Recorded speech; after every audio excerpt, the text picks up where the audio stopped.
Revelações da ciência sobre os mistérios da vida.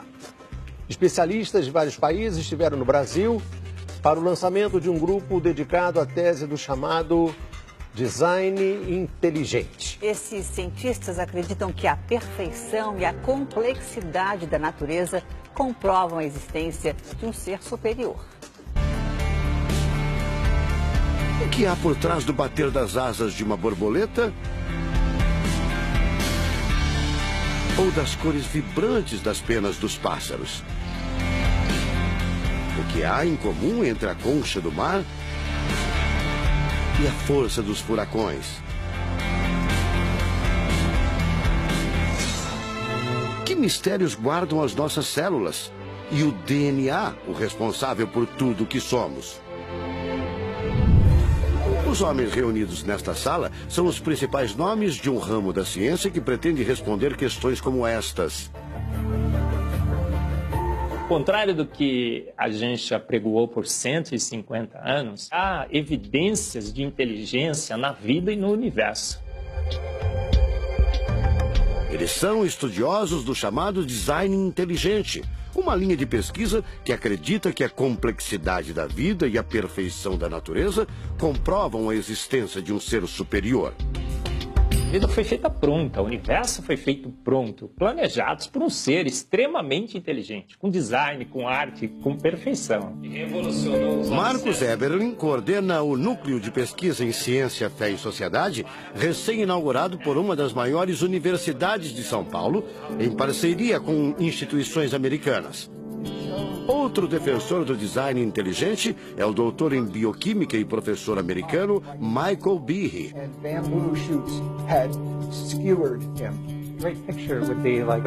Brian Miller é doutor em física. Ele coordena as pesquisas da Universidade de Duke, nos Estados Unidos. Seria um super engenheiro, um super arquiteto? Você pode dizer isso, responde o físico. Um arquiteto que tinha a vida em mente, um criador que fez a vida deliberadamente.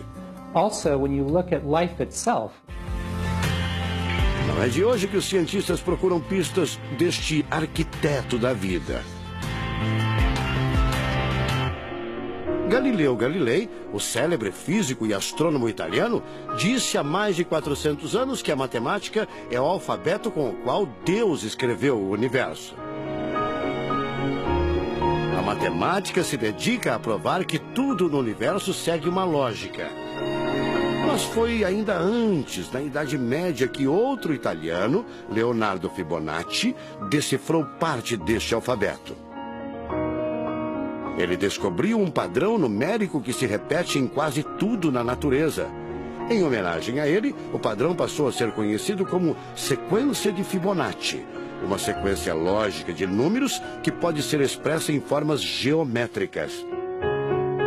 Em cada quadrado, a gente consegue construir arcos, são aquelas linhas tortas, né? A gente consegue ligar um arco com o outro. Quando você liga um arco, um outro arco, um outro arco, um outro arco, um outro arco, e vai seguindo um outro arco, pensando no próximo quadrado, um outro arco. Essa aqui é uma figura que é uma espiral, chamada espiral de Fibonacci.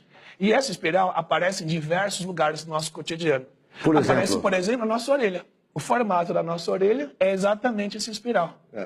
Uma coisa interessante, aparece no nosso rodamuinho do cabelo aqui. É o mesmo formato que aparece aqui.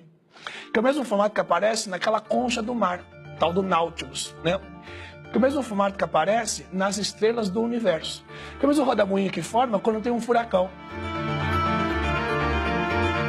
A sequência de Fibonacci foi encontrada também nas ondas do mar, nas pétalas das rosas, na distribuição das sementes do girassol e até nos hexágonos da casca do abacaxi.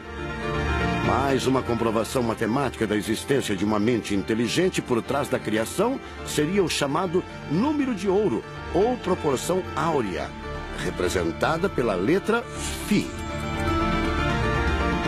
O número de ouro, também representado pelos dígitos 1,618, está presente na construção de uma das obras mais importantes da antiguidade, o Partenon. Foi usado por Leonardo da Vinci na Mona Lisa, o quadro mais famoso do mundo. essa regra do número áureo, ela vem, né, aparece no Fibonacci e aplica em um monte de situações. E é legal que os gregos percebiam isso, eles associavam isso muito com a ideia de perfeição. Ele está presente nas asas das borboletas e até nas medidas do corpo humano. Se você pegar a sua altura e dividir pela distância do seu umbigo até o chão, vai dar aproximadamente 1,6. Um φ. Vai dar um φ também. Se a gente abre os braços, né, calcula a distância da ponta de um dedo até a ponta do outro dedo. Então vai ser desse dedo maior aqui, no dedo médio, até chegar ao dedo médio. Se eu pegar essa distância e dividir pela distância desse dedo até esse ombro aqui, vai dar 1,6 de novo. De tudo na natureza, o que mais impressiona os cientistas são as células, a chamada unidade básica da vida. São as menores partes que compõem os seres vivos, vegetais ou animais. O corpo humano é formado por cerca de 100 trilhões de células que dão origem a tecidos e órgãos. We cannot be accidentally caused. Life is not an accident. O americano Douglas Axie estuda biologia molecular há mais de 25 anos. Ele garante: não existe a mínima possibilidade de a vida ser um acidente, um acaso da evolução do planeta. Para ele, as células são complexas demais e só podem ter sido criadas de propósito por um ser inteligente. Literally machines that are made out of molecules. Dr. Michael Behe concorda. Ele compara a célula a uma fábrica repleta de máquinas e veículos. Ela produz e troca com as células vizinhas os elementos fundamentais à vida. Tudo coordenado por uma espécie de computador central, o chamado DNA. Você já deve ter ouvido falar dele. O DNA é um conjunto de informações genéticas que definem as características dos seres vivos. Entre os humanos é o DNA que informa o sexo, a cor da pele e do cabelo e o formato do rosto, entre outras coisas. São 6 bilhões de informações condensadas numa estrutura microscópica extremamente eficiente. O presidente da Sociedade Brasileira do Design Inteligente considera o DNA o mais avançado código de que se tem notícia. A gente tem a molécula de DNA como um modelo. Por quê? Porque quando a gente descobriu essa molécula, a gente viu que é uma molécula fantástica, maravilhosa. E ali evidências e mais evidências de que uma mente inteligente projetou a vida. Porque é o software da vida. E esse software tem o quê? Tem ali um código. E a gente sabe que códigos emanam de mentes inteligentes. Nos Estados Unidos, um grupo de pesquisadores afirma ter identificado uma sequência de números que sempre se repete no DNA humano. Seria uma espécie de assinatura de Deus, segundo o engenheiro da computação Greg Braden. So now we have a definition.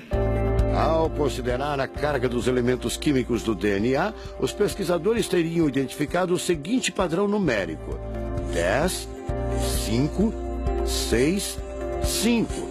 Eles então passaram a tentar decifrar esse código e tiveram a ideia de substituir os números por letras hebraicas. Em hebraico, a língua oficial de Israel e que aparece na Bíblia, os números são representados por letras, como explica essa professora israelense. A escrita hebraica é muito antiga. Já tem textos escritos 1000 anos antes da Era Comum. E nesta época ainda não inventaram o sistema decimal dos números que usamos agora. Na Bíblia, o Primeiro Testamento, podemos ver não só os números dos versículos e os números dos capítulos, mas também as páginas. A contagem das páginas está feita em letras e não em números. A sequência numérica 10, 5, 6, 5 foi transcrita para as respectivas letras em hebraico: Yud, Rei, Vav, Rei. Veja o resultado. A sequência corresponde à palavra Javé, ou Deus, em hebraico. Apesar de todo o avanço da medicina, cerca de 90% das informações genéticas ainda são um mistério. professor Eberlin diz que as descobertas científicas trazem implicações sérias para toda a humanidade, mas cada vez mais reforçam os argumentos de quem acredita no design inteligente, a assinatura de uma força superior. A gente vai ter que entregar essa informação para a filosofia e para a teologia. E a gente agora, como bons filósofos e teólogos que todos somos, a gente vai colocar a nossa filosofia e nossa teologia em cima desse dado científico e optar pela melhor opção. Eu, óbvio, acho que a melhor opção é Deus. Como gente, a gente tem esse direito, né, de especular em cima da descoberta científica de que uma mente inteligente orquestrou o universo e a vida.